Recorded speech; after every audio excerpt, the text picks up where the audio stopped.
Russo's Playbook. All right, what's up, everybody? We're back with another episode of Russo's Playbook, Season 3, page 17. I'm here with AG, who's vacationing down in Florida right now. How you doing, dog? Living my best life, sweating. It's hot out here, but, I'm happy to be here. I can always make time for this. See the palm trees in the background, so we're not lying. But yeah, I'm ready to go. Yeah, dope as hell. I wish I could have sent you down there for some sports coverage, huh? But I wish you came with me. Dude. At the studio right here. I know, right? But let's kick it right off, where we start with Stop That. So my first one's got to be KD's bodyguard. I mean, his personal bodyguard, let me specify. So him and PJ Tucker were getting at it, face to face, yelling at each other, whatever. It was getting heated, but nothing, no haymakers thrown, nothing serious. And KD's personal bodyguard runs on the court mid-game and pushes PJ Tucker out the way. I mean, KD's bodyguard, stop that. Why are you even getting involved? We see this all the time with players. And the fact that your personal bodyguard had to come in to push him out the way, I don't know. That's soft to me, dog. Yeah, it's interesting because, it's like he was doing his job, he thought. You know what I mean? He's like, oh, I got to go protect KD. But it's like he wasn't really in danger. So there was no point in him doing that. And also, it's interesting. Nothing really came out of it, but he is employed by the Nets also through some kind of dual, whatever the case was, dual contract type thing. I don't know. But I thought it was interesting because I thought that there might be some ramifications because of that due to the fact that he ran on the court and he's a team personnel. So nothing really came out of that, though. So it was interesting that nothing happened. But, yeah, I agree with you. It's like, what was the point of that? What were you doing? He thought he was doing his job, though. You know what I mean? Yeah, I mean, if you're in a club or something, do your thing. Yeah, no, I get it. But no, they had, when I was watching the video, so he was in a black jacket with the NBA logo, Nets logo on this side. And then the other security guards were in blue jackets. Mm-hmm. And they even ran on the court when they saw him and pushed him away because they didn't know who he was at first. Yeah. So it's like you said, there should have been something that came down out of that, a statement or something, just so you can clarify what the hell was going on. Yeah, I mean, I know. I thought the NBA was because you can't really, people on the bench the players on the bench, if they run onto the court during a fight, they get attacked or ejected or something. Depending on how the ref wants to handle it, depending on what they do. But it's usually some kind of consequence for the team. So I was surprised that nothing happened there. Yeah, for sure. But we'll move right to your Stop That. What you got? We're going to, this is going to segue into our topic right after as well. But last night, the Nets and Bucks played game 5. It was tied 2-2. So, somebody had a chance to take a 3-2 lead in that series. KD went off 49 points. We're going to talk about it. So we'll go through the whole stat line later. But my issue is the entire time that KD was going off, killing them, Kyrie's out. James Harden had, I think, 6 points in 48 minutes or whatever. Yeah. So, he wasn't really a factor as much as he usually is and expected to be. So why are you not double teaming KD every time down the court? Why are you not getting the ball out of his hands? Make anybody else beat you. You know what I mean? So also Giannis wasn't guarding him. First team All NBA this year. He's been a defensive player of the year before in the NBA. And he doesn't step up in that moment. 2-2 chance to take a 3-2 lead. They were up 17, I think, at one point in the game. Yeah. Ended up losing because KD just took the game over, did his thing. He did KD things, you know what I mean? He looked like KD at Rucker Park. But we can expect that from him. What I didn't expect from the Bucks was to not adjust, not do anything. So Bucks coaching staff, Giannis, the entire team really, because something had to give. Stop that. Yeah. It's just that's crazy to me. But if you want anything on that, but we could just transition right into it at the same time. Yeah, I mean, we can roll right along into it. My one point with your Stop That is why wouldn't you think to put Giannis out there? You know what I'm saying? Why wouldn't you have him locked down on KD the whole time? You don't want him to look embarrassed? Well, I mean, the whole team got embarrassed then. You know what I'm saying? So, what are we really doing here? You're in a game 5. Game 5. Whoever wins takes 3-2 lead. You got to be on KD and guarding him. I don't care. Yeah, or throw double teams at him. Yeah. You see what they do to Dave. You see what they do to Steph. You see what they do to these guys as soon as they cross half court. Now, you don't even need to do that for KD because he's not pulling up from the logo. He's trying to get mid-range. He's trying to get his looks. you can stop him from getting those looks. You know what I mean? Make other people make baskets. Even if James Harden beat you guys last night after having what 3 points into the fourth quarter, Yep. I would have been like, all right, let's make James beat us today. He's coming back from injury. He's playing all these minutes, but not really being productive from a scoring standpoint. I would let him beat me. I'll go one-on-one with him, double team KD. Like, you know what I mean? It's just that to me, it seemed like an obvious decision. But is what it is. I mean, they lost. They paid for it. So Yeah, and Giannis had a chance late. I believe it was around the end of the game. He actually had James Harden guarding him one-on-one. And faded away. And James Harden brushed off the help too. Yes. James was like, no, I got this. Like Giannis, faded away. What are you doing? He has no bag. He has no bag. Giannis has no bag. Yeah. That's what it comes down to. And they'll take that every time. If Giannis is gonna pull up, please go ahead. Go ahead. Put a Harden on him every day if he's gonna fade away. Like, come on, you gotta get in your post work bag, and you gotta make something happen. If you got James Harden on you, crunch time, chance to go up 3-2. I don't know, man. That was disappointing from Giannis all around, honestly. Yeah, for sure. But what was the numbers? The official numbers? You got them? I was just gonna say, but to switch it over to KD, who had a stellar night. He was actually the first player in NBA postseason history to record 45 points, 15 rebounds, 10 assists in a game. So, I mean, that's just unbelievable as is. I think you said he had 49, right, total? Yeah, it was 49, 17 rebounds, 10 assists. I believe he did the 49 points on 23 shots at 69% from the field. He had a couple steals, couple blocks, and he played all 48 minutes. So, everybody that was like, oh, KD hasn't earned anything. We need to see KD carry a team. How about that? You know what I mean? And he needed to prove something to everybody. I get it. I get where the argument was coming from. But he proved it last night. So you got to put that out. But, we'll see what happens game 6 and game 7 if it gets to that. So, because it's not the series yet. You know what I mean? He didn't do anything yet. But that was a all-time performance by KD last night. Yeah. Yeah, and I just think, not that I could understand. It's all good. I could understand if KD didn't win that game last night. Like, I wouldn't have said, "Oh, he sucks," this, that, and you know what I'm saying? Like, I could understand it. You lost players that are really good that you need, to play a Bucks team like this. But the fact that he came out like this and showed that I will carry the team, I will show up, and I will be the guy.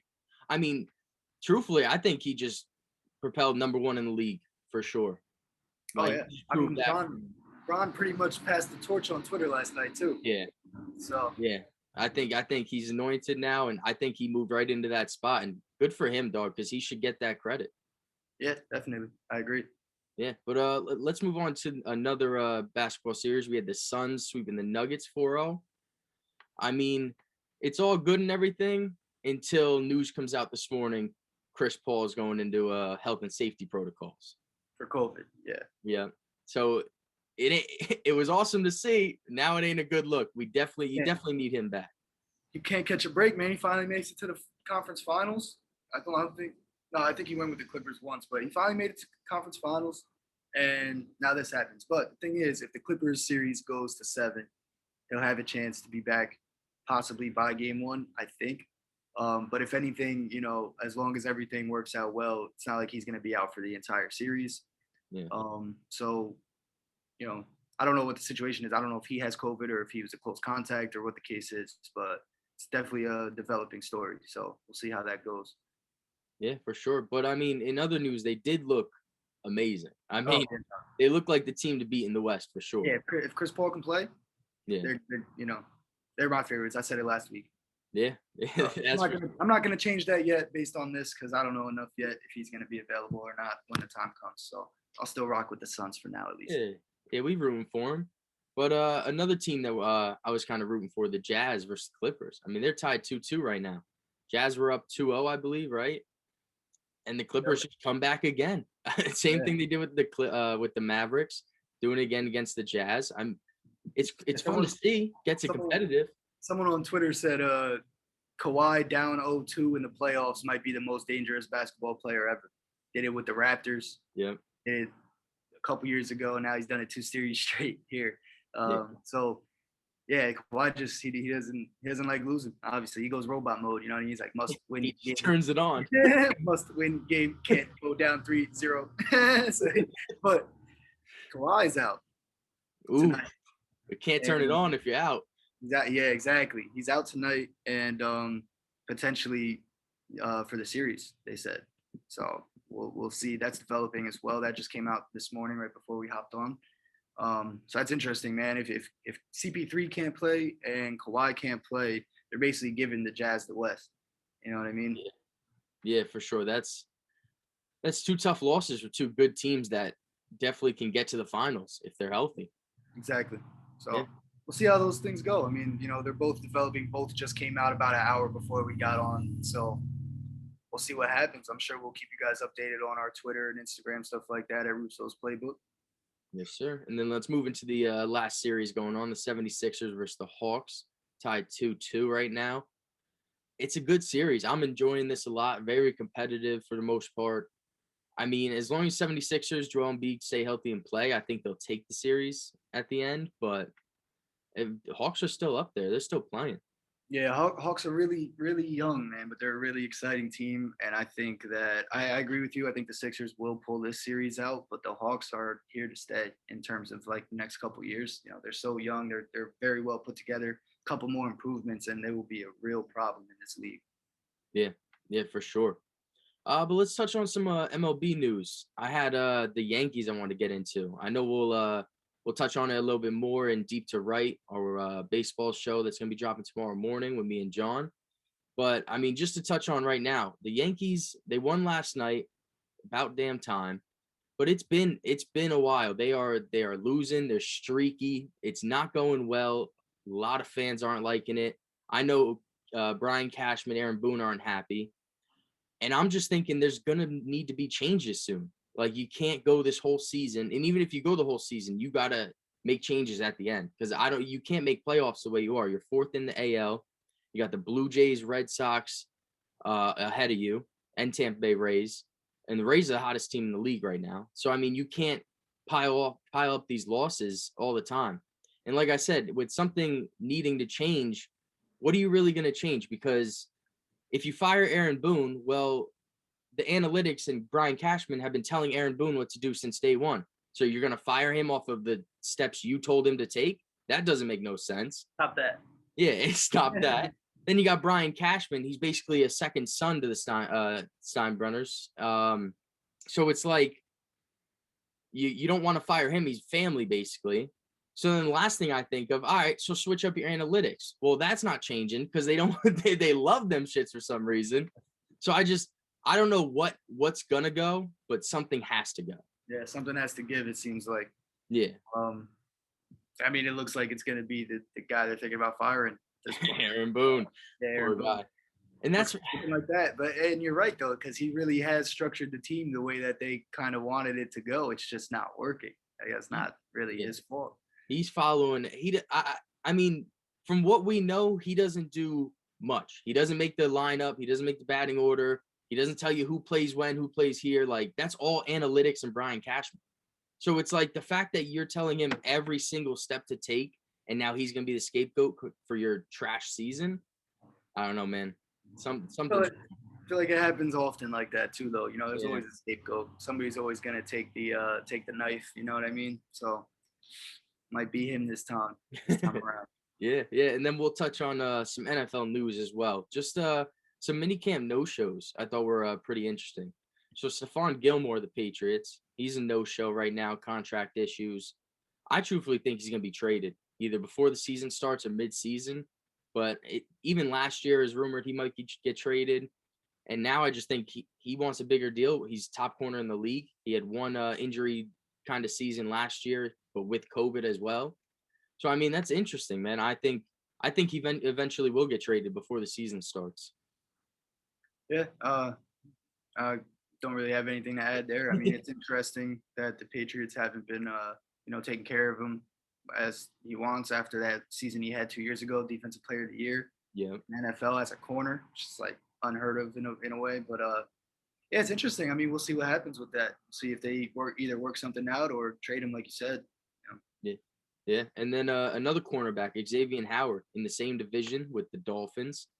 I mean, this one's a tricky situation. So you signed Xavier Howard to an extension because he played good.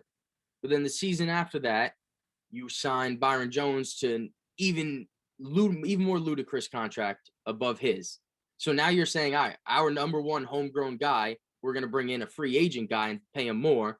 So now Xavier Howard wants more money than that. So he's holding out. And I just think it's a bad optic overall. Why are you going to sign this guy to an okay, good deal? He's your top corner in the league, basically. But then you sign Byron Jones, who to a more lucrative deal, and he didn't even play as good as Xavier Howard. So now it just doesn't even make sense. Yeah, that's bad dope. I think the Dolphins should just pay the man. He led the league in interceptions last year. He snapped, man. He deserves it. He deserves it. At the end of the day, somebody's willing to pay him. Somebody wants him. You know what I mean? And yeah, bringing in somebody else on a better contract than the guy who was your number one corner doesn't, like I get it, but you got to restructure that other one if he wants it. You know what I mean? And that's the thing. He wants it. So I say pay the man. You don't want to lose that. Plus, you brought Byron Jones in to have the Xavier Howard, Byron Jones tandem. Yep. You know what I mean? So losing one of them doesn't make sense anyway.